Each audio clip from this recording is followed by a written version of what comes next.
துஷ்டரை கண்டால் தூர விலகு. இப்படி ஒரு பழமொழி உண்டு. எதுக்காக இப்படி சொல்லி வச்சாங்க? துஷ்டன் ஏதாவது தொந்தரவு கொடுப்பான், அதனால அவனை கண்டா பயந்துகிட்டு ஓடி ஒளிஞ்சுக்கோ அப்படின்னா இதுக்கு அர்த்தம் அப்படி இல்லை. ஒரு துஷ்டன் கிட்ட நெருங்கி போறோம்னு வச்சுக்கோங்க, அவன் நமக்கு கெடுதலான ஆலோசனைகள் எதையும் சொல்லலாம், அல்லது அவன் தீய உணர்வுகள் உள்ளவனா இருக்கலாம், அல்லது தீய செயல்கள் செய்யக்கூடியவனா இருக்கலாம், அல்லது தீய நட்புனால அவன் ஏற்கனவே கெட்டு போனவனா கூட இருக்கலாம். இப்படிப்பட்டவனை நெருங்கி போனா அவனோட பாதிப்பு நமக்கும் வந்துடும். அதனால விலகி போ அப்படின்னு சொல்றாங்க. இதையே கொஞ்சம் விவரமா இப்ப பாப்போமே. இப்ப இந்த துஷ்டர்களை 4 வகையா பிரிக்கிறாங்க. இந்த 4 வகைக்கும் உதாரணம் வேணும்னா வேற எங்கேயும் போக வேண்டியதில்லை, மகாபாரதத்தை பார்த்தாவே போதும். அதுல இந்த 4 வகையான தீயோரும் வர்றாங்க. முதல் வகைக்கு உதாரணம் சகுனி. இவன் மனசுல எப்பவும் தீய எண்ணங்கள் தான் நிறைஞ்சிருக்கும். கனவுல கூட தீய ஆலோசனைகள். யாராவது ஒருத்தர் நல்லபடியா வாழ்ந்தா அதை இவனால சகிச்சுக்க முடியாது. இப்படிப்பட்டவனோட நெருங்கிய தொடர்பு துரியோதனனுக்கு கிடைச்சது. துரியோதனன் எப்படின்னா அவன் ஏற்கனவே தீய காரியங்கள் செய்யறதுக்கு தயங்காதவன். அப்படிப்பட்டவனுக்கு தீய போதனைகள் செய்யறதுக்கு சகுனி உதவுனான். இந்த 2 பேரோட சகவாசம் இன்னொருத்தனுக்கு கிடைச்சது. அவன் யாருன்னா துச்சாதனன். அவன் தீய நடத்தை உள்ளவன். இந்த 3 பேரும் ஒண்ணு சேர்ந்தா என்னத்துக்கு ஆகும்? உலகமே கெட்டு போடும்ல. இந்த 3 துஷ்டர்களோட நல்லவன் ஒருத்தன் வந்து சேர்ந்தான். அவன் தான் கர்ணன். கர்ணன் இயல்பாவே உத்தம குணம் உள்ளவன். அவன் நல்லவங்களோட சேராம இப்படிப்பட்ட கெட்டவங்க கிட்ட நட்பு வச்சுக்கிட்டான். அதனால அவனும் தீய செயல்கள்ல ஈடுபடுறது மாதிரி ஆயிடுது. துரியோதனனுடைய நண்பனா அவனுடைய ஆதரவுல வளர்ந்ததுனால அவனுக்கு துணையா இருக்க வேண்டி இருக்குது அப்படின்னா. நட்பு உரிமையினால உதவி புரிய வேண்டியது சரிதான், அது தப்புன்னு சொல்ல முடியாது. இருந்தாலும் தீய செயல்களுக்கு உதவி செய்யறது சரியில்லை. புத்தி பலம் புஜ பலம் எல்லாம் இருந்தா கூட தெய்வ பலம் இல்லைன்னா ஜெயிக்க முடியாது. கர்ணன் மகா வீரன். இருந்தாலும் கடைசியில் அவன் கதி என்னாச்சு? அவங்ககிட்ட எல்லா நல்ல குணங்களும் இருந்தது, இருந்தாலும் ஏன் இப்படி ஆச்சு? தீயவர்களுடைய சேர்க்கை தான் காரணம். அவங்களோட சேர்ந்ததுனால இவனையும் அப்படியே நினைக்க ஆரம்பிச்சுட்டாங்கல்ல. 4 வகை துஷ்டர்கள்ல இவனும் ஒரு வகை அப்படின்னு சொல்ல ஆரம்பிச்சிட்டாங்க. அதாவது தீய ஆலோசனைக்கு சகுனி, தீய உணர்வுகளுக்கு துரியோதனன், தீய செய்கைக்கு துச்சாதனன், தீய நட்புக்கு கர்ணன். இப்படி உதாரணம் ஆயிட்டான். அதனாலதான் துஷ்டரை கண்டால் தூர விலகு அப்படின்னு சொன்னாங்க. அது புராண காலம். இப்பெல்லாம் நிலைமை கொஞ்சம் வேற விதமா இருக்குது. அன்னைக்கு ஒரு நாள் அப்படிதான் ஒரு காட்டு பாதையில யாரோ ஒருத்தர் அடிபட்டு கிடந்தார். யாரோ ஒரு துஷ்டன் அவனை அடிச்சு போட்டுட்டு போயிட்டான் போல இருக்கு. அந்த வழியா போன ஒருத்தர் பரிதாபப்பட்டு அவனை போய் தூக்கினார், ஆறுதல் சொன்னார். இத பாருங்க, இந்த வழியா எப்பவும் தனியா வரக்கூடாது. ஏன்னா இங்க ஒரு ரவுடி இருந்துகிட்டு வர்றவங்க போறவங்களெல்லாம் வழிப்பறி பண்ணிட்டு இருக்கிறதா கேள்விப்பட்டிருக்கிறேன் அப்படின்னாராம். இனிமே அப்படி கேள்விப்பட மாட்டீங்க அப்படின்னு அந்த ஆளு. ஏன்னு கேட்டிருக்காரு இவர். அவன் சொல்லியிருக்கான், நான் தான் சார் அந்த ரவுடி. இந்த வழியா போனவங்க கிட்ட தகராறு பண்ணேன், அவங்க தான் என்ன இப்படி அடிச்சு போட்டு என்கிட்ட இருந்த பணத்தை எல்லாம் புடுங்கிட்டு போட்டாங்க சார். காலம் ரொம்ப கெட்டு போச்சு அப்படின்னு ரொம்ப பரிதா. ஒரு சராசரி மனிதனுடைய இயல்பு என்ன? இன்பம் வந்தா துள்ளி குதிப்பான், துன்பம் வந்தா சோர்ந்து போய் ஒரு மூலையில உட்காந்துருவான். இவன் தான் சராசரி மனிதன். ஆனா ஒருத்தன் இன்பம் வந்தா அதுக்காக மகிழ்ச்சி அடையறது இல்ல, துன்பம் வந்தா அதுக்காக சோர்ந்து போறது இல்ல அப்படின்னு வச்சுக்கோங்க. அப்படி இருந்தா அவன் சாதாரண ஆள் கிடையாது. ஒரு ஊர்ல ஒரு ஞானி இருந்தார். அவரை தேடிட்டு ஒரு பெரியவர் வந்தார். ஐயா, ஞானத்துல சிறந்த ஞானம் எது அப்படின்னு கேட்டாராம். இதுக்கு அந்த ஞானி என்ன பதில் சொன்னார் தெரியுமா? இன்பத்தினால மகிழ்ச்சி அடையாமலும் துன்பத்தினால சோர்வு அடையாமலும் இருக்கிறது தான் அந்த ஞானம், பெரிய ஞானம் அப்படின்னாராம். சரி சுவாமி, அப்படிப்பட்ட ஞானம் உங்களுக்கு எப்படி வந்ததுன்னு கேட்டிருக்காரு இவரு. அதை நான் ஒரு கழுதைகிட்ட இருந்து கத்துக்கிட்டேன் அப்படின்னாராம் அவரு. இவருக்கு ஒன்றும் புரியல, ஒரு மாதிரியா முழிச்சிருக்கிறார். இதை அவர் புரிஞ்சுக்கிட்டார். நீங்க நாளைக்கு காலையில நம்முடைய ஆசிரமத்துக்கு வாங்க, புரிய வைக்கிறேன்னாராம். சரின்னு அவர் போயிட்டார். மறுநாள் காலையில ஆசிரமத்துக்கு சேர்ந்தார். ஞானி அவரை கூப்பிட்டு உட்கார வச்சார். வாங்க இப்படி உட்காருங்க, கொஞ்ச நேரத்துல இந்த வழியா ஒரு கழுதை போகும், அதை கவனிச்சு பாருங்கன்னாராம். இவருக்கு இன்னமும் ஒன்னும் புரியாம போச்சு, ஒரே குழப்பம். இருந்தாலும் அந்த ஞானி சொன்னது மாதிரியே உட்கார்ந்துருக்கிறார். கொஞ்ச நேரத்துல அந்த வழியா ஒரு கழுதை போச்சு. அது முதுக நிறைய அழுக்கு மூட்டைகள், அதை சுமந்துகிட்டு போகுது. ஒரு செலவு தொழிலாளி அதை ஓட்டிட்டு போறார். கொஞ்ச தூரத்துல ஒரு ஆறு இருக்கு, அங்க போய் துணியெல்லாம் சுத்தப்படுத்திக்கிட்டு சாயந்தரமா திரும்பி இந்த வழியாவே வருவாங்க.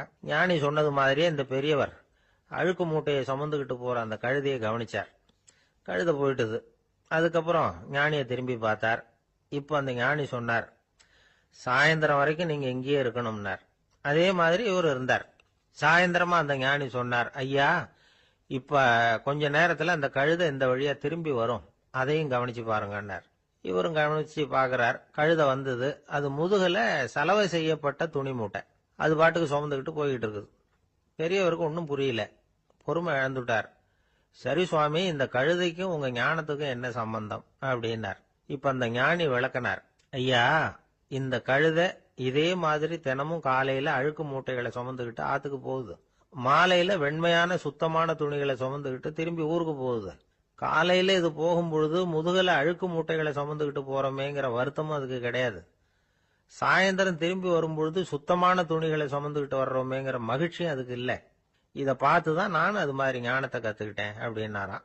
அதனால யாரு கத்து கொடுக்கறாங்க அப்படிங்கறத விட எதை கத்துக்கிறோம் அப்படிங்கிறது தான் முக்கியம். ஒரு சினிமா பாக்குறோம், ஒரு அருவி கொட்டுறது மாதிரி காட்சி வருது, தண்ணீர் வழியுது. படம் முடிஞ்சதும் பாத்தீங்கன்னா அந்த திரை என்ன நனைஞ்சு போயா இருக்கும். ஒரு தீப்பிடிச்சு எரியிற காட்சியை சினிமாவில் பாக்குறீங்க, காட்சி முடிஞ்சதும் அந்த வெண் திரையே கருகி போயா இருக்கும். படத்துல வர்ற தண்ணீரும் நெருப்பும் அந்த திரையை பாதிக்கிறது இல்லை. நாம அந்த திரை மாதிரி இருக்கிறதுக்கு கத்துக்கணுமா. அந்த பக்குவம் வந்துட்டுதுன்னா இன்பமும் துன்பமும் நம்ம எதுவும் செய்யாது. ஒரு சினிமாவை பாக்குற வரைக்கும் சிரிக்கலாம், அழலாம். பார்த்துட்டு வெளியில வரும்பொழுது அழுதுகிட்டே வரக்கூடாது. ஒருத்தர் வந்தார். அப்படி படம் முடிஞ்சு வெளியில வரும்பொழுது அருவி மாதிரி கண்ணீர் சிந்திக்கிட்டே வரார். ஏன் சார் படம் அவ்வளவு சோகமா அப்படின்னு கேட்டார். இன்னொருத்தர், இல்ல சார், கூட்டம் ரொம்ப குறைச்சல் சார், மொத்தம் படம் பார்க்க வந்தவங்களே 15 பேர் தான் சார் அப்படின்னார் கண்ணீரை தொடச்சிக்கிட்டே. அதுக்கு நீங்க ஏன் சார் அழறீங்கன்னு கேட்டார் அவரு. இந்த படத்தோட தயாரிப்பாளரே நான் தான் சார் அப்படின்னாரா இவர். ஒரு அப்பாவுக்கு 2 பிள்ளைங்க. மூத்தவன் ரொம்ப அடக்கம். அப்பா எது சொன்னாலும் கேட்பான், பெரியவங்களுக்கு கீழ்ப்படிஞ்சு நடப்பான். இளையவன் அப்படி இல்லை, தான் நினைச்சதை தான் சொல்லுவான், செய்வான். அடுத்தவங்க சொல்றதை கேட்க மாட்டான், அடங்கி நடக்க மாட்டான். இந்த 2 பேர்ல யாரை உங்களுக்கு பிடிக்கும்? பெரியவனை தான் பிடிக்கும். ஏன்னா அவன் தான் சொல்ற பேச்சை கேட்கிறவன் அப்படின்னு சொல்லுவீங்க. ஆனா ஒரு ஞானி என்ன சொல்றாரு தெரியுமா? ஒரு குழந்தை அதன் அறிவுக்காக மதிக்கப்பட வேண்டுமே தவிர அதனுடைய கீழ்ப்படியும் தன்மைக்காக அல்ல அப்படிங்கிறார். நம்ம குழந்தைகளை சுயமா சிந்திக்கிறதுக்கு நாம விடுறதில்லை. மற்றவங்களை பார்த்து காப்பி அடிக்கிறதுக்கு தான் நாம அவங்களுக்கு கத்துக் கொடுக்குறோம். புகழ்பெற்ற மனிதர்கள் சிலருடைய பேரை சொல்லி நீயும் அவர் மாதிரி ஆகணும், இவர் மாதிரி ஆகணும் அப்படின்னு சொல்லிட்டே இருக்கிறோம். குழந்தைகள் தங்களுடைய தனித்தன்மையை வளர்த்துக்கிறதுக்கு நாம தடையா இருக்கிறோம். ஒரு குழந்தைகிட்ட அனாவசியமா நம்பிக்கையை வளர்த்துடக்கூடாது, எந்த கோட்பாட்டையும் திணிக்கக்கூடாது. நாம ஏற்கனவே அர்த்தமில்லாத கருத்துக்களையும் கொள்கைகளையும் மனசுல போட்டு நிரப்பி வச்சிருக்கிறோம். இந்த உலகத்துக்கு புதுசா சேர்ந்திருக்கிற ஒரு குழந்தையின் தூய்மையான மனசுல நம்ம கருத்துக்களை அறிமுகம் செய்ய அல்லது திணிக்கிறதுக்கு நமக்கு எந்த அதிகாரமும் கிடையாது.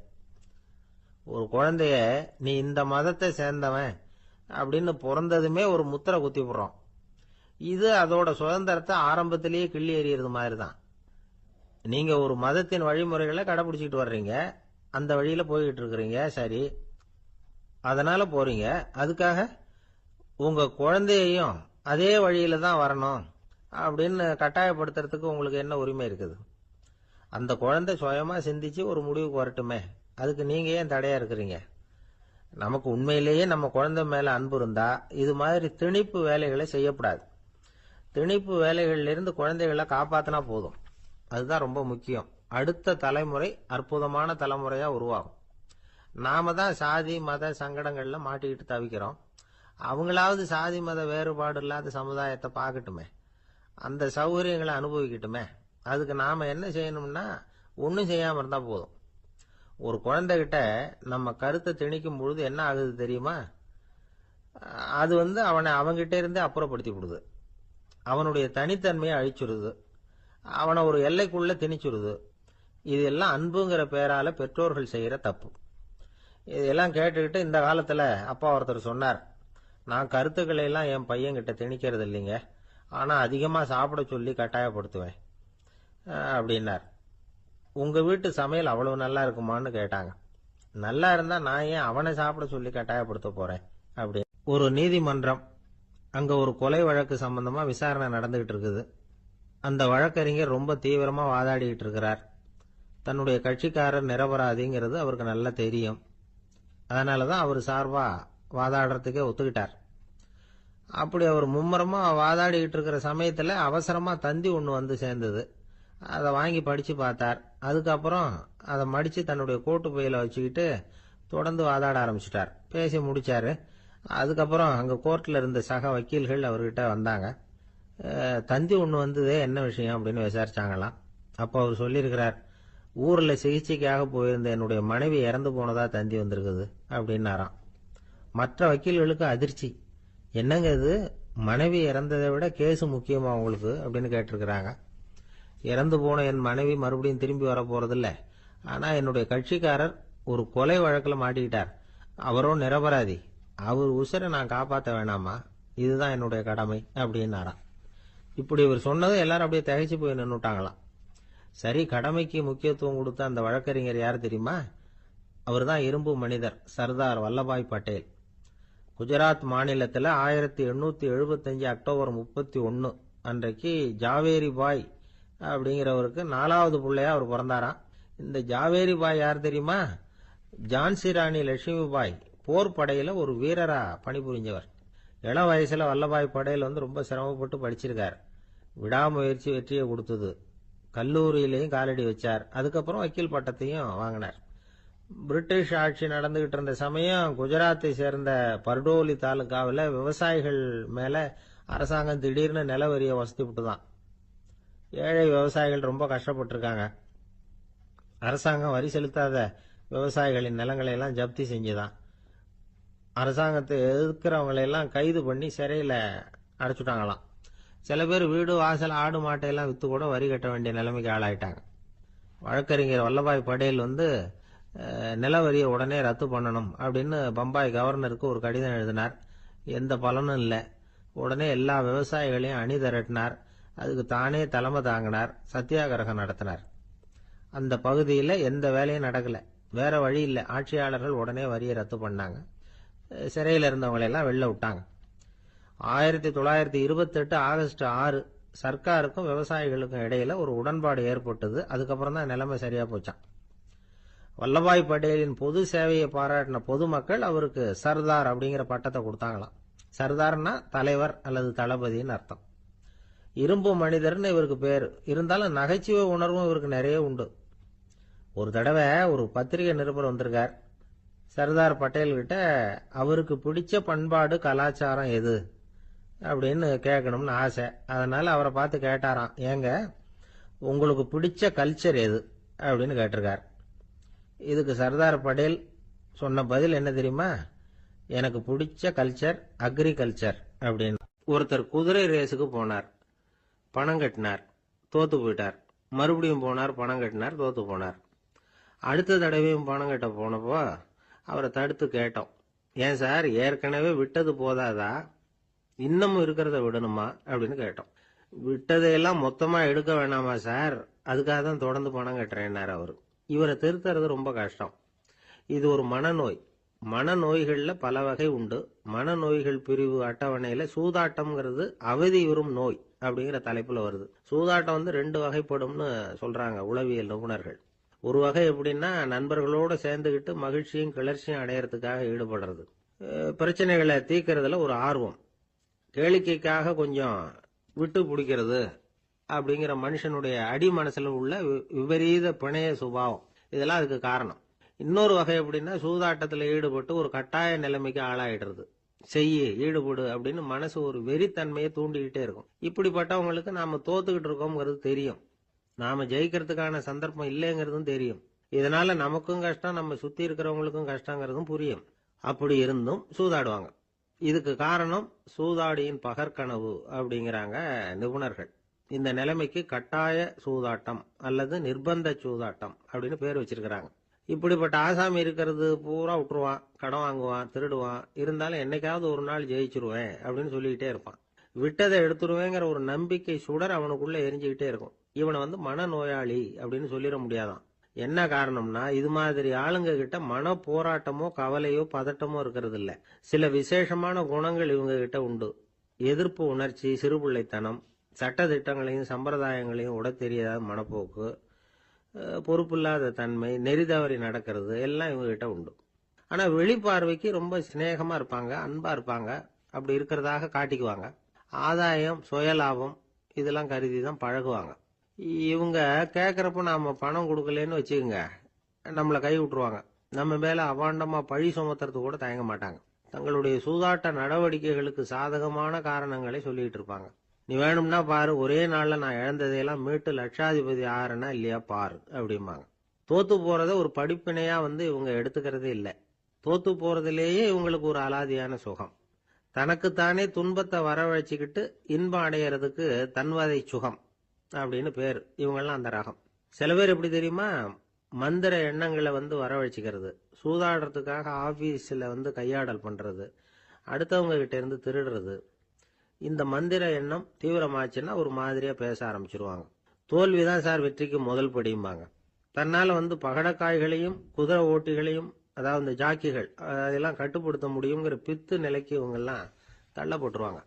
சில சூதாடிகள் ஆராய்ச்சி பார்த்ததுல என்ன தெரிய வந்தது தெரியுமா, அவங்கெல்லாம் குழந்தை பருவத்துல அன்புக்காக ஏங்கினவங்களாம், புறக்கணிக்கப்பட்டவங்களாம், உதவிகளை பெற முடியாதவங்க, இப்படிலாம் இருந்திருக்கிறாங்க. இவங்க வளர வளர மற்றவங்க சௌகரியம் பற்றி அக்கறை இல்லாதவங்களா ஆயிடுறாங்க. அதிர்ஷ்ட தேவதை தன்னோட இருக்கிறாங்க அப்படிங்கிற அசையாத நம்பிக்கை இவங்களுக்கு. இவங்களை திருத்துறது ரொம்ப கஷ்டம். அதனால பந்தயம், சூதாட்டம் இது மாதிரியான விஷயங்களை விட்டு விலகியே இருக்கிறது தான் நமக்கு நல்லது. ஒரு ஆள் சொன்னான், என்னுடைய குதிரை வேகமா ஓடுறதுக்கு என்ன வழி அப்படின்னு கால்நடை மருத்துவர்கிட்ட யோசனை கேட்டேன். அவர் ஒரு பாட்டில் நிறைய மாத்திரைகளை கொடுத்து தினம் 2 மாத்திரை வீதமா கொடுக்க சொன்னார். முதல் நாள் 2 மாத்திரையை கொடுத்துட்டு அது மேலே ஏறி உட்கார்றதுக்கு போனேன். அவ்வளவுதான். அதுக்குள்ள அது அம்பு மாதிரி பாஞ்சு ஓடி போச்சு. நான் இன்னும் உட்காரவே இல்லை, அதுக்குள்ள பாஞ்சு ஓடி போச்சு அப்படின்னா. அடடா, அப்புறம் நீங்க என்ன பண்ணீங்க அப்படின்னு கேட்டாங்க.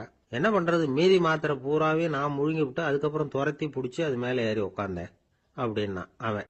ஒரு ஊர்ல ஒரு மன்னன் இருந்தான், கொடுங்கோல் மன்னன். நிறைய தொந்தரவு பண்ணிட்டு இருந்தான்.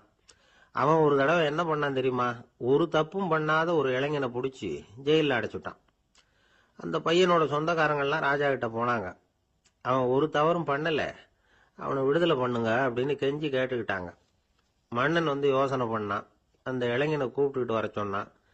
அவனை கொண்டாந்து ராஜா முன்னாடி நிறுத்தினாங்க. இதை பாருப்பா, உன்னை நான் விடுதலை பண்ணுவேன், ஆனா ஒரு கண்டிஷன். அந்த நிபந்தனையை நீ நிறைவேற்றினா உனக்கு விடுதலை அப்படின்னா மன்னன். சரின்னு ஒத்துக்கிட்டான் பையன். மன்னன் கண்டிஷன் என்னங்கிறத சொன்னான். உங்ககிட்ட ஒரு செம்மறி ஆட்டை கொடுக்க போறேன், 1 மாசத்துக்கு அதுக்கு தேவையான தீனியையும் கொடுக்க போறேன். 1 மாசம் கழிச்சு அந்த ஆட்டை எடை போட்டு பார்ப்பேன். அந்த ஆட்டின் எடை கொஞ்சம் கூட கூடி இருக்கக்கூடாது. எடை கூடி இருந்தா உனக்கு விடுதலை கிடையாது. என்ன சொல்ற அப்படின்னா. பையனுக்கு ஒன்றும் புரியல, பயமா போட்டுது. குழம்பிக்கிட்டே நின்றுகிட்டு இருக்கிறான். சரி, ஒரு நாள் டைம் தரேன், நல்லா யோசனை பண்ணி பார்த்துட்டு நாளைக்கு உன் முடிவை சொல்லு அப்படின்னா மன்னன். பையன் கவலையோட வெளியில வந்தான். அங்க ஒரு பெரியவர் நின்றுகிட்டு இருந்தார். அவர்கிட்ட விஷயத்த சொன்னான். அந்த பெரியவர் இந்த பையனுக்கு காதோட காதா ஒரு வழியை சொல்லி கொடுத்தார். அதை கேட்டதும் பையன் மறுபடியும் மன்னன் முன்னாடி நின்னா, உங்க நிபந்தனையை ஏத்துக்கிறேன்னு சொன்னான். மன்னன் ஒரு ஆட்டுக்குட்டியையும் அதுக்கு 1 மாசத்துக்கு தேவைப்படுற தீவனத்தையும் கொடுக்கும்படியா உத்தரவு போட்டான். கொடுத்தாங்க, ஓடிட்டு போயிட்டான். 1 மாசம் தினமும் தவறாம அந்த தீவனத்தை ஆட்டுக்குட்டிக்கு போட்டுக்கிட்டு இருக்கிறான். 1 மாசம் கழிச்சு அந்த ஆட்டை அரண்மனைக்கு ஓட்டிட்டு போனான். மன்னன் அதை எடை போட்டு பார்க்கறான், எடை கூடவே இல்லை, அப்படியே தான் இருக்குது. உடனே போட்ட நிபந்தனைப்படி அந்த இளைஞனை விடுதலை பண்ணிவிட்டான். சரி, ஆட்டுக்கு எடை கூடாம இருக்கிறதுக்கு அந்த பெரியவர் சொல்லி கொடுத்த யோசனை என்ன அப்படின்னா, அது வேற ஒண்ணும் இல்லை. அந்த ஆட்டுக்கு எதிரில் அது கண்ணுல படுற மாதிரி ஒரு ஓநாயை கட்டி போட சொன்னார். அவ்வளவுதான். ஆட்டுக்கு ஓநாய்ங்கிறது பிறவி பகை. ஓநாயை பார்த்தா ஆடு நடுங்க ஆரம்பிச்சிரும், அவ்வளவு பயம். தினமும் அந்த ஆடு பயந்துகிட்டே தீனி சாப்பிட்டுது, எடை கூடல. அதுதான் ரகசியம். இது சின்ன பிள்ளைங்களுக்கான ஒரு கதை. இதுல இருந்து தெரிஞ்சுக்க வேண்டிய உண்மை என்னன்னா, நாமெல்லாம் சாப்பிடுறப்ப மனசும் உடம்பும் அமைதியா இருக்கணும். அப்பதான் அது உடம்புல ஒட்டும். அவசரத்திலையும் பயத்திலையும் சாப்பிட்டா அது சரியா ஜீரணம் ஆகாது. இன்னொரு ராஜா இருந்தார். அவரும் ஒரு இளைஞனை ஜெயிலில் அடைச்சு விட்டார். விடுதலை பண்ணணும்னா ஒரு கண்டிஷன்னாரு. என்னன்னு கேட்டான். ஒரு ஆட்டுக்குட்டியை அவன் முன்னாடி கொண்டாந்து நிறுத்துவேன், நீ அதுகிட்ட ஒரு கேள்வி கேட்கணும், அதுக்கு சரியான பதிலை சொல்லணும். அப்படி செஞ்சுட்டா உனக்கு விடுதலைன்னார். இளைஞன் யோசனை பண்ணி பார்த்தான். சரின்னு ஒத்துக்கிட்டான். அது பிரகாரமே ஆட்டுக்குட்டிய பதில் சொல்ல வச்சுட்டான். என்ன நடந்தது தெரியுமா? ஆட்டுக்குட்டியை கொண்டாந்து நிறுத்தினாங்க. இவன் மெதுவா அதுகிட்ட போனான். அது காது கிட்ட போய் ஏப்ரலுக்கு அடுத்த மாசம் என்ன மாசம்னு கேட்டான். அது உடனே மேன்னு கத்திச்சு. இவன் விடுதலை ஆயிட்டு. இந்த உலகமே ஒரு நாடக மேடை, நாம எல்லாரும் நடிகர்கள். இது ஞானிகள் சொல்றது. இது ஒரு பக்கம் இருக்கட்டும். இந்த உலகத்துக்குள்ள எத்தனையோ நாடக மேடைகள், எத்தனையோ நடிகர்கள், எத்தனையோ நாடகங்கள், இதெல்லாம் எப்படி ஆரம்பமாச்சு? அதுதான் இன்னைக்கு தகவல். அதாவது ஆதி மனிதன் பேச ஆரம்பிக்கிறதுக்கு முன்னாடி சைகையாலேயே எல்லாத்தையும் சொல்லிட்டு இருந்தான். அதனால அப்பவே நடிப்பு ஆரம்பமாயிட்டுது. முதல்ல ஒரு வேட்டையத்தான் அவன் நடிச்சு காட்டியிருப்பான். இவன் எப்படி போனான், எதிரில் மிருகம் எப்படி வந்தது, அதோட எப்படி சண்டை போட்டான், எப்படி அடிச்சு கொண்டுகிட்டு வந்தான், இதை அப்படியே மற்றவங்களுக்கு நடிச்சு காட்டியிருப்பான். ஏன்னா மொழி கிடையாது. இந்த காலத்துல எல்லாம் நாடகங்களில் நடிக்கிறவங்கள நடிகர்கள்ங்கிறோம். ஒரு காலத்தில் இவங்களுக்கு என்ன பேர் தெரியுமா? திஸ்பியர்கள் அப்படின்னு பேராம். இதுக்கு காரணம் உண்டு. அதாவது 2000 வருஷத்துக்கு முன்னாடி கிரீஸ் நாட்டில் திசிபியஸ் அப்படின்னு ஒரு ஆள் இருந்தான். அவன் ஒரு பெரிய நாடக கலைஞன். அவன் சில இளைஞர்களை சேர்த்துக்கிட்டான், பயிற்சி கொடுத்தான், நாடக குழுவை உருவாக்கினான். நடிகர்களையும் நாடகத்துக்கு தேவையான பொருள்களையும் ஏற்றிக்கிட்டு போகிறதுக்கு ஒரு வண்டியையும் தயார் பண்ணான். அந்த வண்டியிலேயே அவன் கிரேக்க நாடு பூராவும் சுற்றினான். ஊர் ஊராக நாடகம் போட்டான். ஒரு ஊருக்கு போனதும் அங்கே நாடகம் நடத்த தியேட்டர் இருக்கா அப்படிங்கலாம் பார்க்கறது இல்லை அவன். ஏன்னா அப்போலாம் தியேட்டர்னா என்னென்ன தெரியாது. நாடகம்னா அது ஒரு மூடிய கொட்டைக்குள்ளே தான் நடத்தணுங்கிறது அப்போ யாருக்குமே தோணலை. இந்த வண்டி போகும், அதுவே ஒரு பகுதி அப்படியே ஒரு மேடை மாதிரி விரிச்சிக்கும். அதில் ஏறி நின்றுக்கிட்டு நாடகத்தை நடித்து காட்டுவாங்களாம். மக்கள்லாம் எதிரில் தரையில் உட்காந்து அதை பார்த்துக்கிட்டு இருக்கிறது. உலகத்தின் முதல் நடமாடும் தியேட்டர் இதுதானா. இந்த திசிபிஎஸ் தான் முதலாக உலகத்தில் நாடகம்ங்கிற பொழுதுபோக்கை நடத்தி காட்டினவன் அப்படின்னு சொல்கிறாங்க. அவன் சொந்தமாக நாடகம் எழுதுனான், நடித்தான், நாடகத்தை இயக்கினான். அதனால தான் அவனை first man of the theatre அப்படின்னு சொல்லுவாங்க. அவன் தான் நாடக மேடையின் முன்னோடி. கிரேக்கர் காலத்திலேயே நாடக ஆசிரியர்கள், நடிகர்கள், ரசிகர்கள் இவங்கெல்லாம் உருவாயிட்டாங்களாம். நாடகத்தின் சரித்திரத்தில் இந்த 3 பிரிவும் ரொம்ப முக்கியம். அதாவது கிரேக்க தியேட்டர்கள்லாம் திறந்த வெளி மேடைகள் தான். பெரும்பாலும் மலைச்சரிவுகள், அதுவே படிப்படியாக பண்ணியிருப்பாங்க. கீழே அரைவட்ட வடிவில் மேடை, அதுக்கு ஆர்கெஸ்ட்ரான்னு பேர். பிற்காலத்தில் இதில் உட்காந்து இசைக்குழுவினர் வாய்ச்சதுனால இசைக்குழுவுக்கே ஆர்கெஸ்ட்ராங்கிற பேர் வந்துட்டுது. இப்போ கிரேக்க தியேட்டர்களில் ஒன்று, அதோட காலம் கிமு 340. அதை இன்னமும் பாதுகாத்து வச்சிருக்கிறாங்களாம். எபிடாரஸ் அப்படிங்கிற இடத்துல அது இருக்குதான். இன்னமும் அந்த தியேட்டரை பயன்படுத்திக்கிட்டு வர்றாங்களாம். சிறந்த கிரேக்க நாடகங்கள்லாம் அங்கே நடிக்கிறாங்களாம். ஆரம்ப காலத்திலேயே கட்டணம் கிடையாது. அப்புறம் பின்னாடி தான் நுழைவு கட்டணம்லாம் அப்படியே வந்துட்டு தான். நடிகர்கள் பளபளப்பான ஆடைகள் உடுத்தியிருப்பாங்களாம். இந்த குதிகால் உயர்ந்த காலணிகள் போட்டிருப்பாங்களாம். இதெல்லாம் பழைய குறிப்புகள். பலவிதமான உருவங்களில் மாஸ்க் அப்படின்னு சொல்லப்படுற முகமூடி. அதனால் ஒரே நடிகர் பல வேடங்களில் நடிக்கிறது உண்டான். ஆரம்பத்தில் பெண் நடிகர்கள் கிடையாது, எல்லாம் ஆண் நடிகர்கள் தான். ரோமானியர்கள் தான் முதல் நிரந்தர நாடக மேடையை கட்டினவங்க.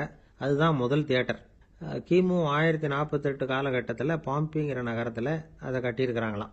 கிரேக்க ரோமானிய தியேட்டர்களின் அடிப்படையிலேயே இந்த இத்தாலிய வடிவ அமைப்பாளர்கள் இந்த குதிரை லாட வடிவில் ஒரு ஆடிட்டோரியத்தை உருவாக்கினாங்களாம். இப்படி அதை பற்றி நிறைய தகவல் இருக்குது. 1576 லண்டனில் இந்த வின்ஸ்பர்ரி, அப்புறம் இந்த பில்ட்ஸில், அப்புறம் ஜேம்ஸ் இப்படிங்கிற ஒரு முயற்சியால் தான் இங்கிலாந்தில் முதல் தியேட்டர் உருவாச்சான். அப்படி ஒருத்தர் இருந்தாராம். உலக நாடக மேடையின் வரலாறு இதுதான். அதாவது இப்பெல்லாம் அறிவியல் வளர்ச்சி அதிகமாயிட்டுது. திரைப்படம், தொலைக்காட்சி எல்லாம் வந்தாச்சு. ஒவ்வொரு வீடுமே ஒரு குட்டி தியேட்டர் மாதிரி ஆயிட்டுது. தொலைக்காட்சி முன்னாடி உட்காந்து எழுந்திருக்கவே மனசு வர்றதில்லை. ஒரு அம்மா ஒரு மனோதத்துவ டாக்டரை தேடிட்டு வந்தாங்களாம் இந்த காலத்தில். டாக்டர், எங்கள் வீட்டுக்காரர் எப்போ பார்த்தாலும் டிவி முன்னாடி உட்காந்துக்கிட்டு அதையே வெறிச்சு பார்த்துக்கிட்டு இருக்கிறார், உத்து பார்த்துக்கிட்டு இருக்கார், எனக்கு சந்தேகமாக இருக்குன்னாங்களாம். இது மனக்கோளாறு இல்லைங்க, ஆர்வ கோளாறு, அவ்வளவுதான், இதுக்காக பயப்படாதீங்கன்னாரான் டாக்டர். அப்படி இல்லை டாக்டர், டிவி ஓடும் பொழுது நாம் எல்லாம் அதை பார்க்குறோம், சரி. ஆனால் அவர் அப்படி இல்லை, டிவியை நிறுத்தினதுக்கு அப்புறமும் அதையே உத்து பார்த்துக்கிட்டு உட்காந்துருக்கிறார், அதனால தான் சந்தேகப்பட்டு உங்ககிட்ட வந்தேன் அப்படின்னாங்களாம். கணவன் மனைவி அன்பாக இருக்கணும், ஒருத்தர் நல்லா புரிஞ்சுக்கணும், விட்டு கொடுக்குற மனப்பான்மை வேணும். அதுதான் ஒரு நல்ல குடும்பம். இன்னைக்கு பல குடும்பங்களில் அர்த்தமில்லாத சண்டைகள் தான் அதிகம். கிராமப்புறங்களில் வேடிக்கையாக ஒரு கதை சொல்லுவாங்க. ஒரு ஊரில் ஒரு ஆள் இருந்தான், வேலை வெட்டி இல்லாமல் சும்மாவே இருந்தான். அவனுக்கு கல்யாணம் பண்ணி வச்சாங்களாம். மனைவி சேர்ந்தா. சும்மாவே உட்காந்துருக்கிறியே, ஏதாவது சம்பாதிக்கிற வழியை பாரு அப்படின்ட்டு இருக்கா. அதுக்கு தான் யோசனை பண்ணிட்டு இருக்கிறேன், ஒரு அருமையான ஐடியா அப்படின்னு நானா. என்ன அது சொல்லு அப்படின்னு இருக்கா அவ. ஒரு ஆட்டுக்குட்டி வாங்க போறேன்னு இருக்கான். அதை வாங்கி என்ன பண்ண போறேன்னா, அந்த குட்டி வளரும், பெருசாகும், அதுக்கப்புறம் அது நிறைய குட்டி போடும் அப்படின்ட்டு இருக்கான். சரி, அப்புறம் அப்புறம் என்ன, அதையெல்லாம் சந்தையில் கொண்டுட்டு போய் விற்றுவிட்டு அந்த காசுக்கு ஒரு எருவு மாடு வாங்கலாம். சரி, அது எதுக்கு? எருவு மாடு நிறைய பால் கொடுக்கும், அதை கொண்டுகிட்டு போய் பால் பண்ணையில் கொடுப்பேன், அல்லது நானே விற்றுருவேன், கை நிறைய காசு கிடைக்கும். அதுக்கப்புறம் ஒரு பசுமாடு வாங்குவேன், பாலையும் விற்கலாம், நாமளும் காய் போட்டு சாப்பிட்லாம், இப்படிலாம் சொல்லியிருக்கான். அப்போ அந்த பொண்ணு சொல்லிச்சான், அடுத்த தெருவில் இருக்கிற எங்கள் அம்மா வீட்டுக்கும் கொஞ்சம் பால் கொடுத்து அனுப்பலாம் அப்படின்ட்டுருக்கான் அந்த பொண்ணு. இந்த இடத்துல கணவனுக்கு கோவம் வந்துட்டுது. அது எப்படி உங்கள் அம்மா வீட்டுக்கு எதுக்கு கொடுக்கணும், அதெல்லாம் முடியாதுன்னு இருக்கான். இந்த இடத்துல சண்டை ஆரம்பமாயிட்டுது. கொஞ்ச நேரத்தில் ரெண்டு பேரும் சத்தம் போட ஆரம்பிச்சிட்டாங்க. கடுமையான சண்டை நடக்கிறத பக்கத்து வீட்டுக்காரன் காதில் வாங்கினான். அவன் ஓடியாந்தான். அவனுக்கு தெரியும், வாங்காத மாட்டுக்காக இப்படி சண்டை போட்டுக்கிட்டு இருக்கிறாங்கங்கிறது அவனுக்கு புரியும். அவன் ஓடி வந்து சொன்னான், ஏண்டா உன்னோட பசுமாட்டை ஒழுங்காக கட்டி போடக்கூடாதான்னு இருக்கான். என்னடா சொல்கிறேன்னா இவன், உன் மாடு என் தோட்டத்தில் வந்து மேய்ஞ்சுட்டுது, பயிரெலாம் நாசமாயிட்டுது, 10,000 ரூபா அளவுக்கு சேதம், அதை வாங்கிட்டு போகிறதுக்கு தான் வந்தேன், குடுறா 10,000 நானா. இவன் அரண்டு போயிட்டான். அப்புறம் சொன்னான், டேய் நான் இன்னும் மாடே வாங்கலையே, அதுக்குள்ளே அது வந்து எப்படிடா உன் தோட்டத்தில் மேயும், என்னடா உளர்றேன்னு இருக்கான். நீ தாண்டா இப்போ உளறிக்கிட்டு இருக்க, மாடே வாங்கலை, அதுக்குள்ளே எப்படிடா வந்து உன்னுடைய மனைவி அவங்க அம்மா வீட்டுக்கு பால் கொடுத்து அனுப்ப முடியும் அப்படின்னு அவன் கேட்டானா. நம்ம ஆளுக்கு இப்போ தான் புத்தி வந்துதான். அர்த்தமே இல்லாத சண்டை போட்டுக்கிட்டு இருக்கிறோம் அப்படிங்கிறத அவன் புரிஞ்சுக்கிட்டானான். இது நம்ம முன்னோர்கள் சொல்லியிருக்கிற ஒரு கதை. சண்டையில் தான் அர்த்தம் இல்லையே தவிர கதையில் அர்த்தம் உண்டு. அதாவது இல்லாத விஷயங்களுக்காக சண்டை போட்டுக்கிட்டு இல்லறத்தை வீணாக்கிக்கிட்டு இருக்கிற மனிதர்கள் இன்றைக்கு நிறைய பேர் இருக்கிறாங்க. ஒருத்தன் தன்னுடைய மனைவியை பற்றி மாமனார்கிட்ட புகார் சொன்னானா, மாமா உங்கள் பொண்ணு அர்த்தமில்லாத சண்டை போடுறா, எதுக்கு எடுத்தாலும் எடுத்தெறிஞ்சு பேசுறா அப்படின்ட்டுருக்கான். நீ எப்படி மாப்பிள்ளை அதை சமாளிக்கிற அப்படின்னு கேட்டிருக்காரு அவரு. அவ எடுத்தெறியறது என் மேலே படாமல் ஒதுங்கி நின்னுக்கிறேன் அப்படின்னு நானா. நமக்கு முன்னாடி நமக்கு வேண்டிய ஒருத்தர் ஒரு கிளாஸில் நமக்கு பழச்சாறு கொண்டாந்து வைக்கிறாருன்னு வச்சுக்கோங்க. உடனே நாம் என்ன பண்ணுவோம், எடுத்து கிடுகிடுன்னு சாப்பிட்ருவோம் அடுத்தவங்க யாரும் வர்றதுக்குள்ள. அதை விட்டுட்டு அதை கொண்டாந்து வச்சவர்கிட்டயே அதோட விலை என்ன அப்படி இப்படின்னு நான் கேட்டுக்கிட்டு இருப்போம். நாம் கேட்க மாட்டோம். ஆனால் காந்திஜி அப்படி கேட்டாராம். எப்போ தெரியுமா, 1935. அந்த வருஷம் மே மாசத்துல ஒரு நாள் காந்திஜி டெல்லியில் இருக்கிறார். அப்போ அவருக்கு 2 டம்ளர் மாம்பழச்சாறு கொண்டாந்து கொடுக்குறாங்க. அதை வாங்குறார். இதோட விலை என்ன அப்படின்னு கேட்டார் காந்திஜி. யாருக்கிட்ட கேட்டாருன்னா மனுபென் காந்தி கிட்ட கேட்குறார். அவங்க தான் கொண்டாந்து கொடுக்குறாங்க. காந்திஜிக்கு உதவி செய்யறதுக்காக அவர் கூடவே இருந்தவங்க அவங்ககிட்ட தான் கேட்குறாரு. காந்திஜி சும்மா வேடிக்கைக்காக இப்படி கேட்குறாருன்னு நினச்சிட்டாங்க அந்த அம்மா. அதுவும் இல்லாமல் அதோட விலையை கேட்டால் காந்திஜி நிச்சயமாக அதை சாப்பிட மாட்டார் அப்படிங்கிற பயம் வேற. அதனால் அந்த அம்மா பதில் எதுவும் சொல்லாமல் கம்முன்னு இருந்துட்டாங்க. கொஞ்ச நேரம் ஆச்சு. அந்த பழச்சாறு வச்ச இடத்துல அப்படியே இருக்குது, வச்ச இடத்துல வச்சபடியே இருக்கு. காந்திஜி அதை சாப்பிடவே இல்லை.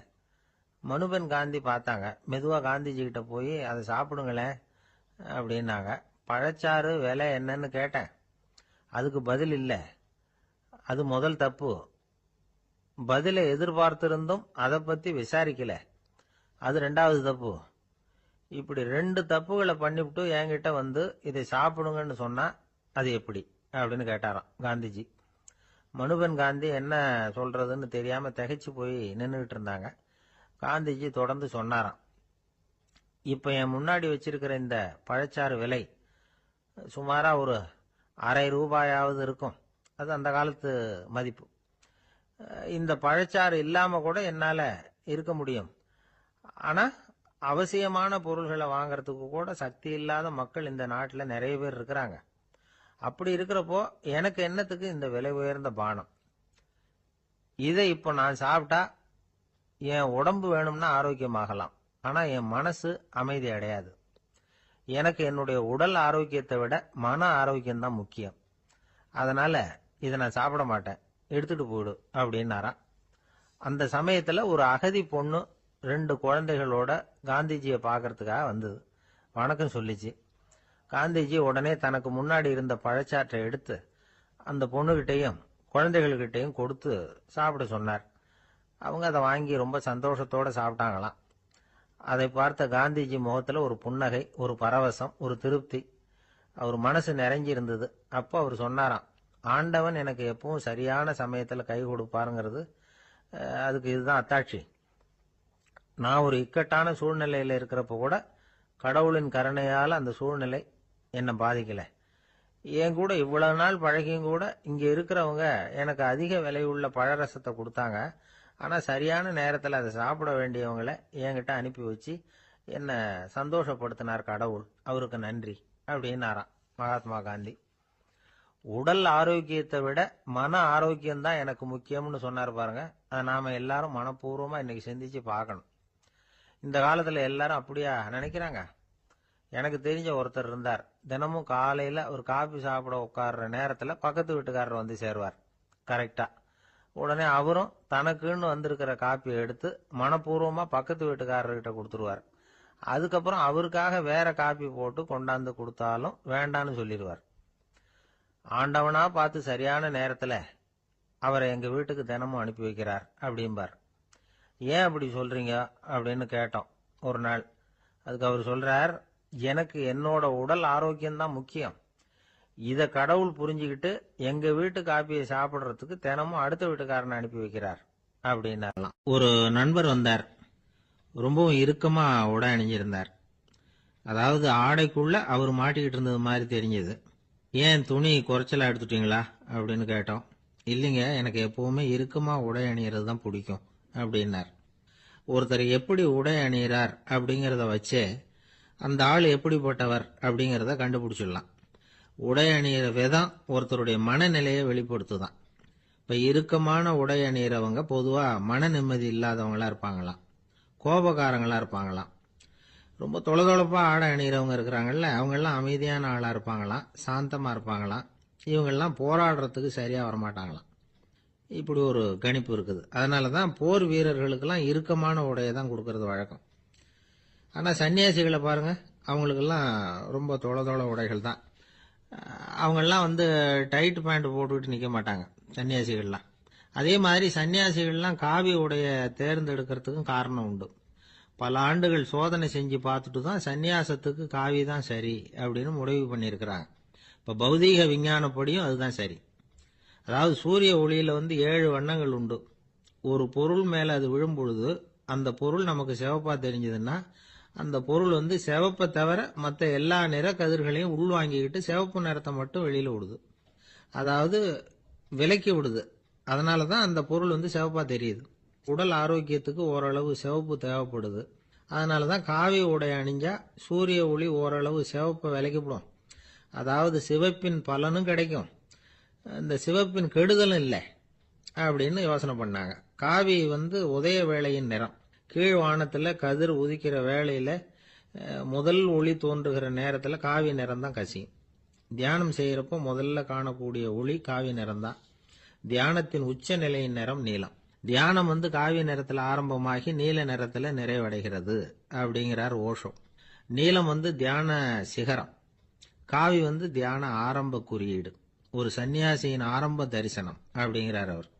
ஒருத்தர் நாள் பூரா காவி உடைய அணிஞ்சிருந்தா அந்த நிறம் வந்து அவருக்கு வந்து தியானத்தை பற்றிய நினைவை வந்து ஊட்டிக்கிட்டே இருக்கும். இப்படியே வந்து ஆடைக்கும் தியானத்துக்கும் இடையில ஒரு தொடர் ஏற்படுது. ஒரு துறவியின் உள்ளார்ந்த பண்பா அது மாறுது. கடை வீதியில ஒரு பொருள் வாங்க போறோம், அது மறந்துடக்கூடாதுங்கிறதுக்காக ஞாபகம் முடிச்சு போட்டுக்கிறோம். அந்த முடிச்சுக்கும் பொருளுக்கும் தொடர்பு இல்லை. ஆனா கடை வீதிக்கு போன உடனே அந்த முடிச்சு வந்து அந்த பொருளை ஞாபகப்படுத்துது. அதாவது அந்த முடிச்சு வந்து ஒரு தொடர்பு அம்சமா அமையுது. அது மாதிரிதான் காவி உடையும்.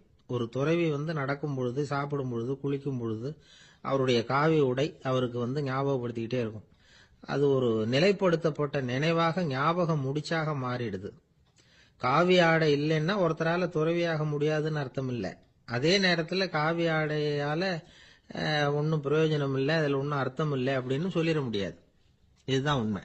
இவ்வளவு தூரம் காவி ஆடையை பத்தி சொல்றதுனால எல்லாரும் சன்னியாசியா போடுங்க அப்படின்னு நாம சொல்றதாக யாரும் நினைச்சிடக்கூடாது.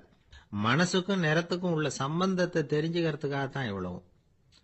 நமக்கு தெரிஞ்ச நண்பர் ஒருத்தர் இருக்கிறார், ஆபீஸ்ல வேலை பார்க்கிறவர்.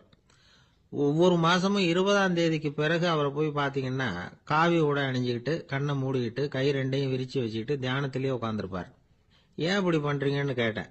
அதாவது 20ஆம் தேதிக்கு பிறகு என் கையில ஒரு பைசா கூட கிடையாது, ஒரு சன்னியாசி லெவல்ல இருக்கிறேன், என்கிட்ட எதுவும் செலவுக்கு கேட்காத அப்படின்னு என் மனைவிக்கு நாசூக்கா உணர்த்துறதுக்காக அப்படி உட்கார்ந்திருப்பேன் அப்படின்னு விளக்கம் கொடுக்கிறார். ஒரு நாள் ராமர் அரசவையில உட்கார்ந்திருக்கிறார். ராமராஜ்யம் நடந்துகிட்டு இருந்த நேரம். அந்த சமயத்துல ஒரு நாய் வந்து அரச சபைக்கு வந்துதான். அது தலையில அடிபட்டு ரத்தம். அந்த கோலத்துல அது அங்க வந்தது. எல்லாரும் ஆச்சரியமா அதை பார்த்தாங்க. ராமரும் அந்த நாயை பார்த்தார். நீங்க வந்த காரியம் என்ன, என்ன நடந்தது, எதுவா இருந்தாலும் பயப்படாம சொல்லு அப்படின்னார். உடனே அந்த நாய் மெதுவா சொல்ல ஆரம்பிச்சுதான். ஐயா, நான் தெருவில் போய்கிட்டு இருந்தேன். வழியில ஒருத்தர் வந்தார். அவர் வேத சாஸ்திரம்லாம் படிச்ச பெரியவர்.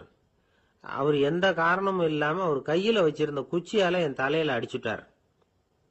அதுதான் தலையில ரத்தம். இதை நீங்க விசாரிச்சு தகுந்த தீர்ப்பு வழங்கணும் அப்படின்னு தான் அந்த நாய். ராமர் பார்த்தார்.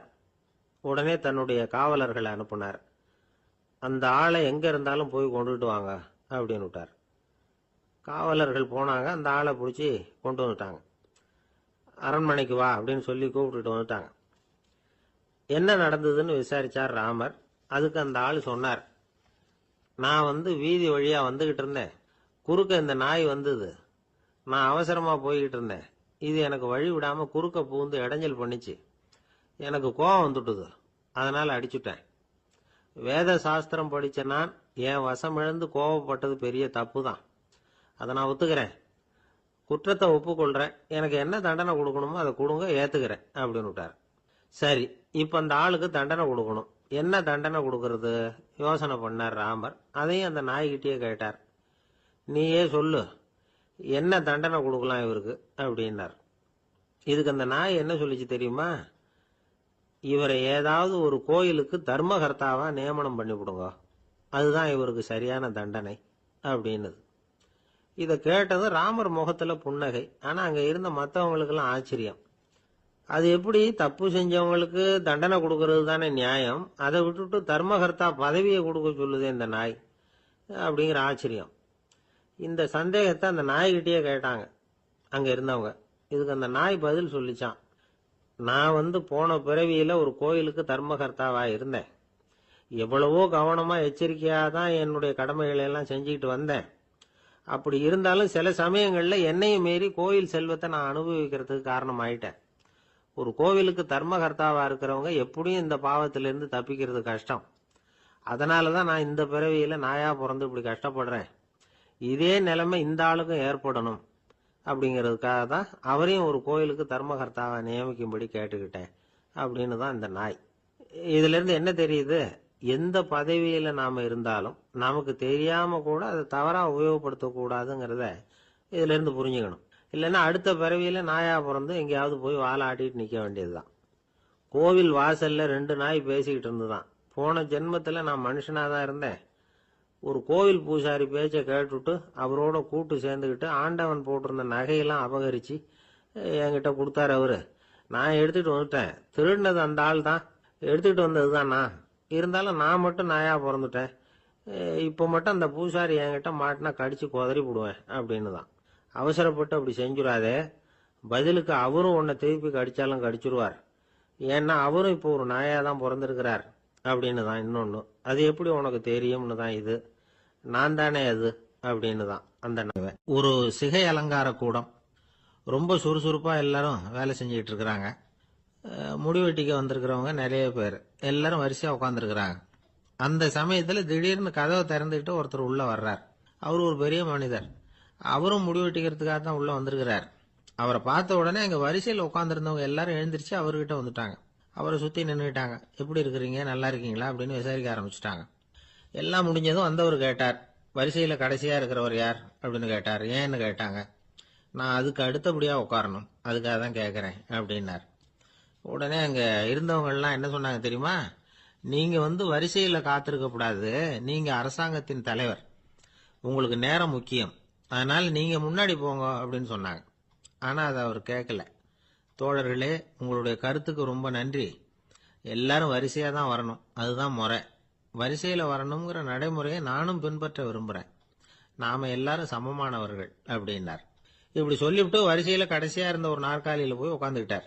தன் சட்டை பையில இருந்த ஒரு செய்தித்தாளை எடுத்தார், படிக்க ஆரம்பிச்சிட்டார். ஆனா அங்க இருந்தவங்களால இதை பார்த்துக்கிட்டு சும்மா இருக்க முடியல. ஒருத்தர் எழுந்திருச்சு வந்தார். ஐயா, இப்ப என்னுடைய முறை வந்திருக்குது, நான் தான் போக வேண்டிய முறை.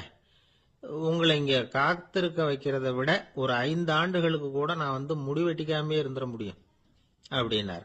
அவர் மறுபடியும் சொன்னார், ஐயா, நீங்க வரிசை முறையை தாண்டி போக விருப்பப்படல, சரி. ஆனா என்னுடைய முறையை மாத்தி கொடுக்கறதுக்கு எனக்கு முழு உரிமை இருக்குது. இதுக்கு பதிலா உங்களுடைய கடைசி இடத்தை நான் எடுத்துக்கிறேன், இதை நீங்க மறுக்க முடியாதுன்னார். அங்க இருந்த மற்றவங்களும் இதை ஒரு மனசா வற்புறுத்த ஆரம்பிச்சிட்டாங்க. அந்த பெரிய மனிதர் பார்த்தார், சரின்னு கடைசியா ஒத்துக்கிட்டார். அவர் யார் தெரியுமா? அவர் தான் மாவீரர் லெனின். ரஷ்யாவில் கிரெம்ளின் சிகை அலங்கார கூடத்துல தான் இது நடந்தது. எல்லாரும் இந்நாட்டு மன்னர்கள்னு வாயளவுல பேசுறதுல என்ன பிரயோஜனம்? நாம எல்லாரும் சமம்ங்கிறத நடைமுறையில கடைபிடிச்சு காட்டினவங்க கொஞ்சம் பேர் தான். அவங்கள ஒருத்தர் தான் லெனின். வரிசையில நின்று வர்றதுங்கிறது ஒரு சிறந்த பண்பு, உயர்ந்த பண்பு. இன்னைக்கு பல இடங்கள்ல அது நமக்கு தேவைப்படுது. ஒரு ரேஷன் கடைவாசல், கடை திறக்கிறதுக்கு முன்னாடியே எல்லாரும் வரிசையில் நின்றுட்டாங்க. கடைசியா வந்த ஒருத்தர் கியூவில் முன்னாடி போறதுக்கு முயற்சி பண்றார். ஏற்கனவே நின்றுட்டு இருக்கிறவங்க அவரை முன்னாடி போறதுக்கு விட மாட்டேங்கிறாங்க. கடைசியா போய் நில்லையா அப்படின்னு எல்லாரும் கத்துறாங்க. அது அவர் காதுல வாங்கல. முண்டி அடிச்சுக்கிட்டு முன்னாடி போறதுக்கே முயற்சி பண்ணிட்டு இருக்கிறார். எல்லாரும் சேர்ந்து அவரை வலுக்கட்டாயமா இழுத்து கொண்டாந்து பின்னாடி கொண்டு போய் நிறுத்திவிட்டாங்க. நிறுத்திவிட்டு சொன்னாங்க, இதை பாருப்பா, நாங்க இருக்கிற வரைக்கும் நீங்க முன்னாடி போய் எதையும் வாங்க முடியாது, தெரிஞ்சுக்கோ அப்படின்னாங்க.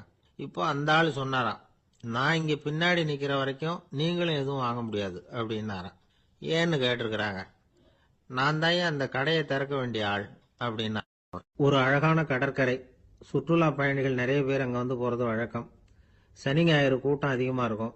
அதோட விளைவு என்னங்கிறது அடுத்த நாள் தான் தெரியும். ஆமா, அந்த கடற்கரையை சுத்தப்படுத்துற தொழிலாளிகள் திங்கட்கிழமை ரொம்ப சிரமப்படுவாங்க. சனி ஞாயிறு வந்த கூட்டம் கடற்கரை பூராவும் காலி ஐஸ்கிரீம் கப்புகளை வீசி எறிஞ்சிட்டு போயிருக்கும். ஆயிரக்கணக்கான கப்புகள் அங்க பரவலா கிடக்கும். அதையெல்லாம் பொறுக்கி எடுத்து சுத்தம் பண்ணி ஆகணும். இதனால திங்கட்கிழமை வேலைக்கு வர்றதுக்கு எல்லாரும் பயப்படுவாங்க. அப்படி ஒரு நிலைமை. பல பேர் அன்னைக்கு லீவ் எடுத்துட்டு போயிடுறது வழக்கம். நமக்கு எதுக்கு இன்னைக்கு தொந்தரவுன்னு. இது ஒரு பெரிய பிரச்சனையா இருந்தது. இதுக்கு என்ன பண்ணலாம் அப்படின்னு யோசனை பண்ணாங்க. ஒரு ஆலோசனை கூட்டத்துக்கு ஏற்பாடு பண்ணாங்களாம். அந்த நகர நிர்வாக அலுவலர்கள், பணியாளர்கள் எல்லாரும் அதுல கலந்துகிட்டாங்க. கூட்டம் ஆரம்பமாச்சு. ஆரம்பத்துல சொன்னாங்க, இந்த பிரச்சனைக்கு ஒரு தீர்வு வேணும், என்ன பண்ணலாம், அதை முடிவு செய்யறதுக்கு தான் இந்த கூட்டம். இதுல நீங்க செய்ய வேண்டியது என்னன்னா, உங்களுக்கு தோன்றுகிற யோசனை எதுவா இருந்தாலும் சொல்லுங்க, கொஞ்சம் கூட தயக்கம் வேண்டாம். நாம சொல்ற யோசனை ஈடுபடுமா படாதா அப்படின்னு எல்லாம் யோசிக்க வேணாம். எல்லாருடைய யோசனைகளையும் அப்படியே பதிவு செய்துகிறோம். கடைசியா அதுல இருந்து ஒரு சிறந்த யோசனையை தேர்வு பண்ணி அதை பயன்படுத்தலாம். இந்த சந்தர்ப்பத்தில் இன்னொரு முக்கியமான வேண்டுகோள், எவ்வளவு சாதாரணமான யோசனையா இருந்தாலும் சரி, அது சொல்லும் பொழுது அடுத்தவங்க ஏளனம் செய்யக்கூடாது. இது ஒரு பெரிய யோசனையா அப்படின்னு சொல்லி எதையும் அலட்சியப்படுத்தக்கூடாது. இதுதான் அந்த கூட்டத்தின் ஆரம்பத்தில் செய்யப்பட்ட அறிவிப்பு. உடனே அந்த கூட்டத்தில் இருந்தவங்க ஆளுக்கு ஒரு யோசனை சொல்ல ஆரம்பிச்சாங்க. ஒருத்தர் எழுந்திருச்சார், இங்க வர்ற சுற்றுலா பயணிகள் கிட்ட ஆளுக்கு $10 ஒரு டெபாசிட் மாதிரி வைப்பு பணமா வாங்கிக்கணும். காலி ஐஸ்கிரீம் கப்பை திருப்பி கொடுத்தா அந்த பணத்தை திருப்பி கொடுத்துடலாம். இப்படி ஒரு ஏற்பாடு பண்ணிட்டா கப்புகளை தேடி பொறுக்கிட்டு இருக்க வேண்டியதில்லை, எல்லாம் ஒரே இடத்துக்கு சேர்ந்துரும். அப்படியே நாம தூக்கிட்டு போய் ஒரு இடத்துல கொட்டி போடலாம் அப்படின்னாரு. இன்னொருத்தர் எழுந்திருச்சார், கப்பை கீழே போட்டா $50 அபராதம் அப்படின்னு அங்கங்க போர்டு எழுதி வச்சுடலாம். கப்புகளை போடுறதுக்கு அங்கங்க பெரிய கூடைகளை வச்சுடலாம். நாம சாவகாசமா அந்த கூடைகளை சேகரம் பண்ணிக்கலாம் அப்படின்னாராம். இன்னொருத்தர் எழுந்திருச்சு கொஞ்சம் கோபமா பேசினார். கப்புகளை அவங்க வாயிலேயே திணிச்சுடணும், அதுகளை மொன்னு சாப்பிட்டு பார்த்தாதான் தெரியும் அது எவ்வளவு கஷ்டங்கிறது அப்படின்னு ரொம்ப கடுமையா பேசியிருக்காரு. இது வேடிக்கையா தெரிஞ்சாலும் இந்த யோசனையும் பதிவு செஞ்சுக்கிட்டாங்களாம். இப்படி பல யோசனைகள். கடைசியா எல்லாத்தையும் படிச்சு பார்த்துட்டு பரிசீலனை பண்ணாங்க. அப்புறம் தான் யோசனை வந்தது. இவர் வேடிக்கையா சொன்னது, கப்புகளை அவங்கவுங்க வாயிலேயே திணிச்சு சாப்பிட சொல்லணும், அதுதான் தண்டனைன்னாருல, ஏன் அப்படி சாப்பிடுறது மாதிரியே கப்புகளை தயார் பண்ணா என்ன அப்படின்னு சிந்திக்க ஆரம்பிச்சாங்களாம். ஆகா, அதுதான் சரின்னு ஒரு முடிவுக்கு வந்தாங்க. அதுல இருந்து உருவானதுதான் இந்த வேஃபர் கப்ஸ். ஐஸ்கிரீமை சாப்பிட்டு முடிச்சதும் கப்பையும் சாப்பிட்டுடலாம். கோன் ஐஸ்கிரீம் சாப்பிடுறோம்ல, அதுதான். அமெரிக்காவில் மியாமி கடற்கரையில் ரொம்ப காலமா இருந்துகிட்டு வந்த குப்பை பிரச்சனைக்கு இப்படிதான் ஒரு தீர்வு வந்துதான். இதுல இருந்து நாம புரிஞ்சுக்க வேண்டியது என்னன்னா, நாம அன்றாட எத்தனையோ பிரச்சனைகளை சந்திக்கிறோம், அதுக்கெல்லாம் தீர்வு உண்டு. அது எங்க ஒளிஞ்சிருக்குன்னு கண்டுபிடிக்கணும். அந்த அந்த யோசனையையும் நல்லா தீவிரமா யோசிக்கணும். யார் என்ன யோசனை சொன்னாலும் அதை அலட்சியப்படுத்தக்கூடாது. அக்கறையோட கவனிக்கணும், அதை யோசிச்சு பார்க்கணும். ஒரு அம்மா தன்னோட வீட்டுக்காரரை ஒரு மனநல மருத்துவர்கிட்ட அழைச்சிட்டு வந்தாங்களாம். டாக்டர், இவருக்கு கோன் ஐஸ்கிரீம் பிடிக்கல, பேப்பர் கப்பில் இருக்கிற ஐஸ்கிரீம் தான் வேணும்னு அடம் பிடிக்கிறார் அப்படின்னாங்களாம். அது ஒன்றும் தப்பு இல்லையேன்னாராம் டாக்டர். இதுக்கு அந்த அம்மா சொன்னாங்களாம், இவர் கப்பு ஐஸ்கிரீம் வாங்குறதுல தப்பு இல்லை டாக்டர், பிரச்சனை அது இல்லை. அப்புறம் வேற என்னன்னு கேட்டிருக்காரு. வாங்கினதும் ஐஸ்கிரீமை கீழே கொட்டிவிட்டு அந்த பேப்பர் கப்பை மட்டும் விரும்பி சாப்பிடுறார், அதனால தான் உங்ககிட்ட அழைச்சிட்டு வந்தேன் அப்படின்னு. வாழ்க்கையில சில சந்தர்ப்பங்கள்ல நாம சில அவமானங்களை சந்திச்சே தீர வேண்டியிருக்கு. என்ன பண்றது, காலம் அப்படி. அவமானப்படுறவங்க உடனே அடங்கி போயிடுறது தான் உலக வழக்கம். அவமானப்பட்டா உடனே சீறி எழறவங்களும் உண்டு. ஆனா அதையே ஒரு சவாலா எடுத்துக்கிட்டு முன்னுக்கு வர்றவங்களும் சில பேர் இருக்கிறாங்க. அவங்க ரொம்ப அபூர்வம். இன்னைக்கு மனோதத்துவ நிபுணர்கள்லாம் என்ன சொல்றாங்க தெரியுமா? அவமானப்பட்டுட்டா உடனே அடங்கி போயிடக்கூடாதான். அதையே ஒரு சவாலா எடுத்துக்கிட்டு மனசுல ஒரு வைராக்கியத்தோட முயற்சி பண்ணுனா வாழ்க்கையில எல்லாரும் முன்னேறலாமா. அவமானம்ங்கிறத நாம வைராக்கியமா மாத்திக்கணும். அதுதான் வெற்றிக்கு வழி. ராமர் இந்த பூமியில பிறந்ததே ஒரு வைராக்கியத்தினால தான் சார் அப்படின்னார் ஒருத்தர். எப்படிங்க அது அப்படின்னு கேட்டேன். அவர் சொன்னார், தசரதருக்கு ராமர் குழந்தையா பிறக்கணும், அப்பதான் இங்க இருக்கிற கஷ்டங்கள்லாம் நீங்கும் அப்படின்னு சர்வ லோகமும் எதிர்பார்த்துக்கிட்டு இருக்குது. ஆனா அவர் எப்போ பிறப்பார் அப்படின்னு யாருக்கும் தெரியல. அந்த காரியம் சீக்கிரம் நடக்கணுமே, அதுக்கு என்ன பண்றது? நாரதர் வந்தார் ஒரு நாள் தசரதரை தேடி.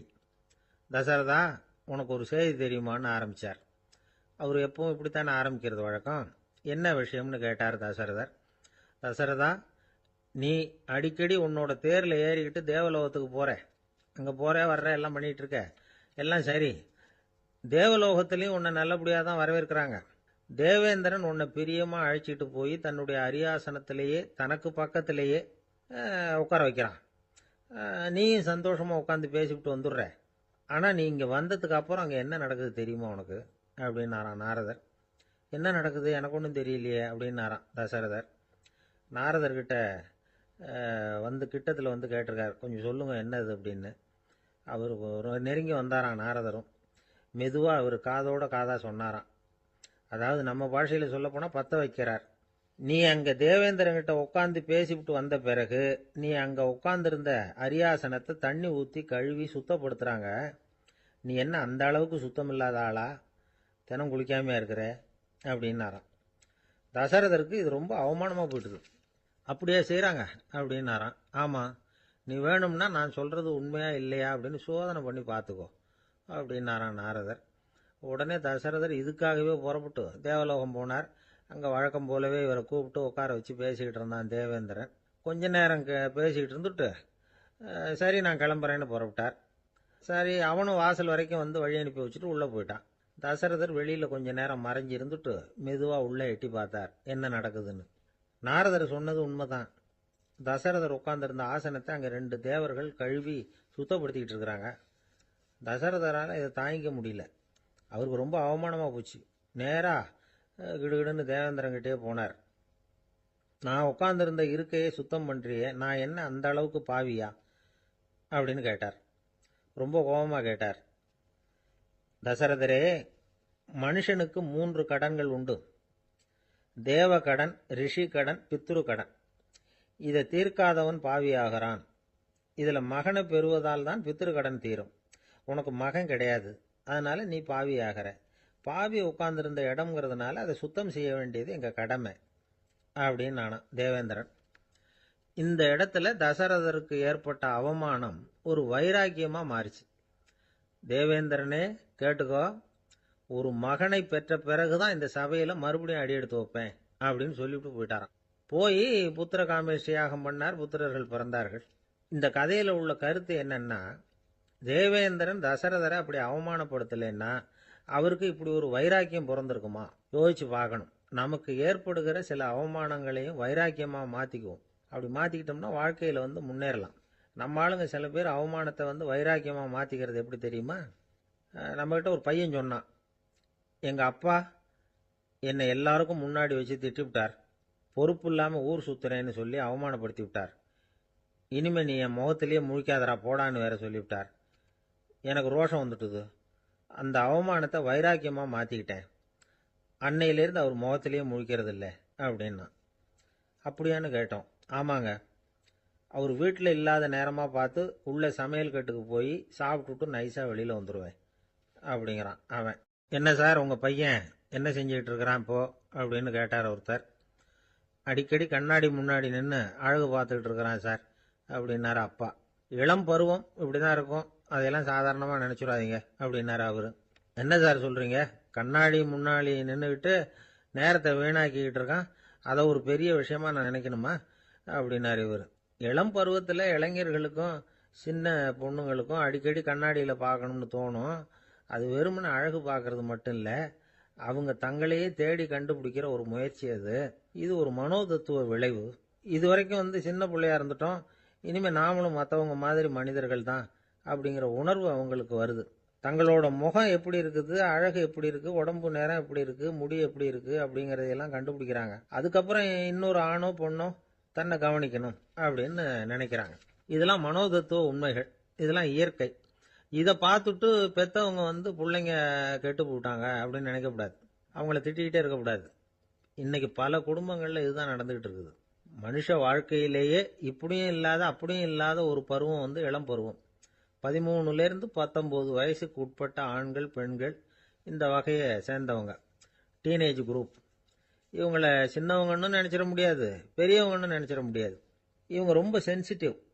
சமூகம் நினைச்சா இவங்களை வந்து நல்லவங்களாகவும் ஆக்கலாம், கெட்டவங்களாகவும் ஆக்கலாம். கொஞ்சம் அக்கறை எடுத்துக்கிட்டா பெரிய பெரிய மேதைகளையும் விஞ்ஞானிகளையும் உருவாக்கலாம். ஆனால் நடக்கிறது என்ன தெரியுமா, அநேகமாக இவங்களை யாருமே சரியாக புரிஞ்சுக்கிறது இல்லை, இவங்களை சரியாக நடத்துறதும் இல்லை. இது வரைக்கும் நாம் சொல்கிறத கேட்டுக்கிட்டு இருந்தான், இப்பெல்லாம் அவன் இஷ்டத்துக்கு நடக்க ஆரம்பிச்சுட்டான் அப்படின்னு வருத்தப்படுற பெற்றோர்கள் அதிகம். இது வருத்தப்படுற விஷயம் இல்லை, சந்தோஷப்பட வேண்டிய விஷயம். உங்கள் புள்ள வந்து சொந்தமாக யோசிக்க ஆரம்பிக்கிறதும் நடந்துக்க ஆரம்பிக்கிறதும் ஒரு தப்பான விஷயமா? அவன் கடைசி வரைக்கும் உங்கள் பேச்சையே கேட்டுக்கிட்டு இருக்கணுங்கிறது என்ன நியாயம்?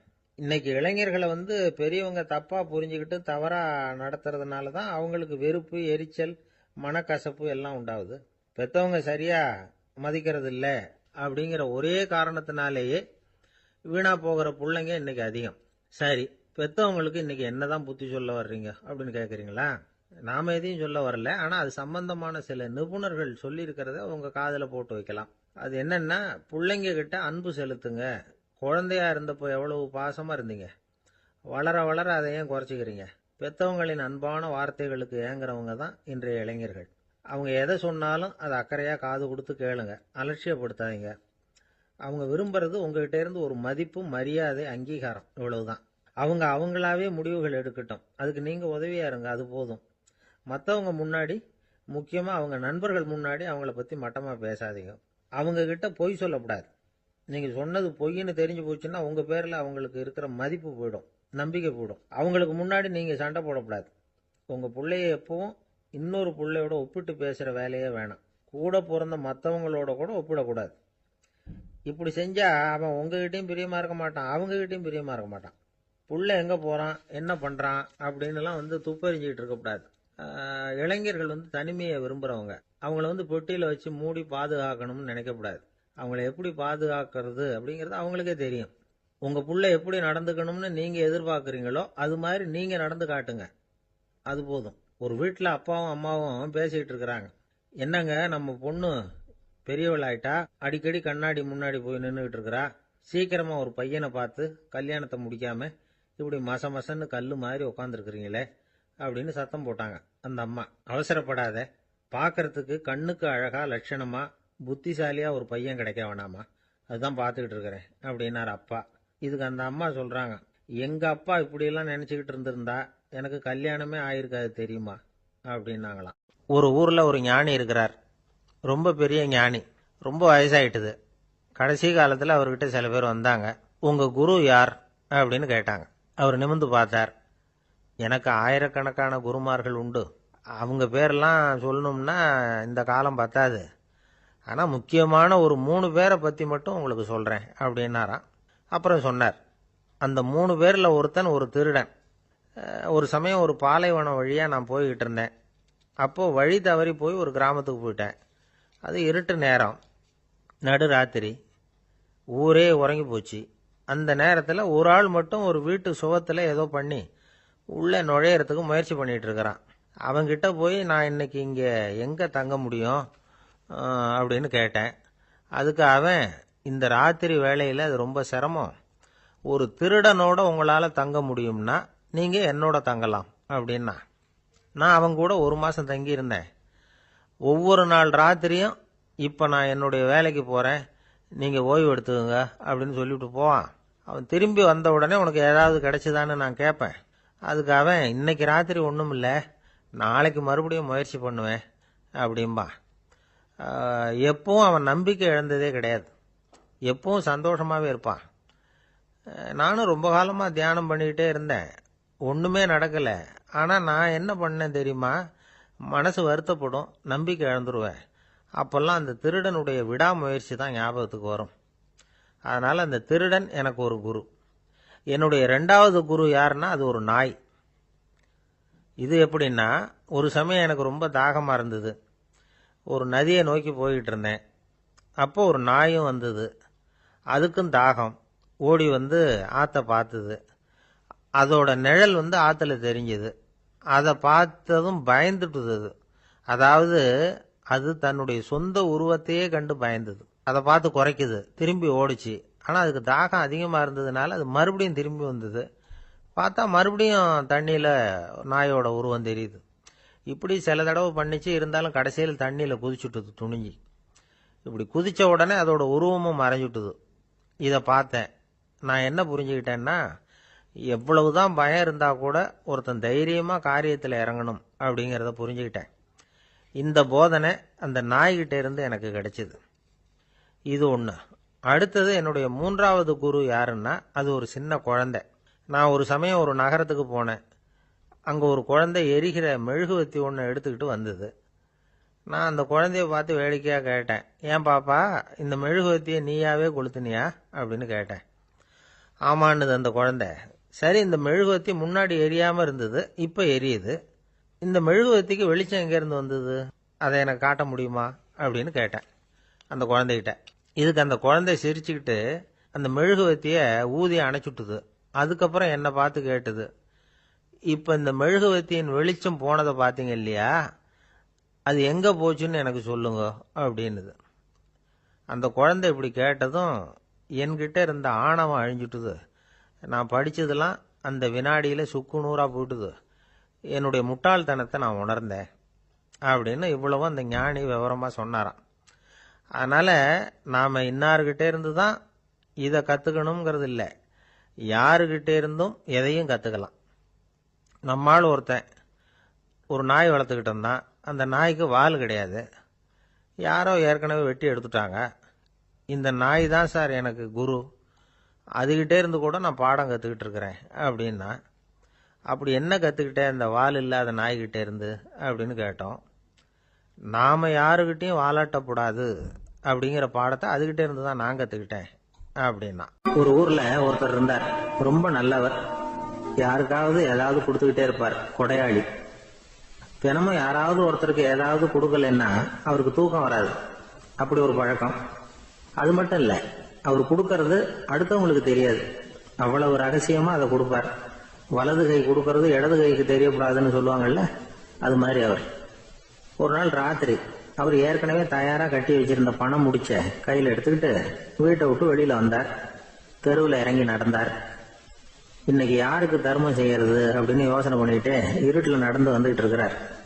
யாரோ ஒருத்தர் எதிரில் வர்றது மாதிரி தெரிஞ்சுது. உடனே அவர் கிட்ட போனார். தன்கிட்ட இருந்த பணம் முடிச்சு அவசரமா அவர் கையில் திணிச்சுட்டு திரும்பி வந்துட்டார். அப்பாடா, ஒரு வழியா யாருக்கும் தெரியாம இன்னைக்கு தர்மம் பண்ணியாச்சு அப்படிங்கிற மகிழ்ச்சி, மன நிறைவு அவர் முகத்துல. நிம்மதியா தூங்கினார். அப்புறம் எழுந்திரிச்சார். மறுநாள் காலையில ஊரு பூரா ஒரே பேச்சு. என்ன பேச்சுன்னா, நேற்று ராத்திரி ஒரு திருடன்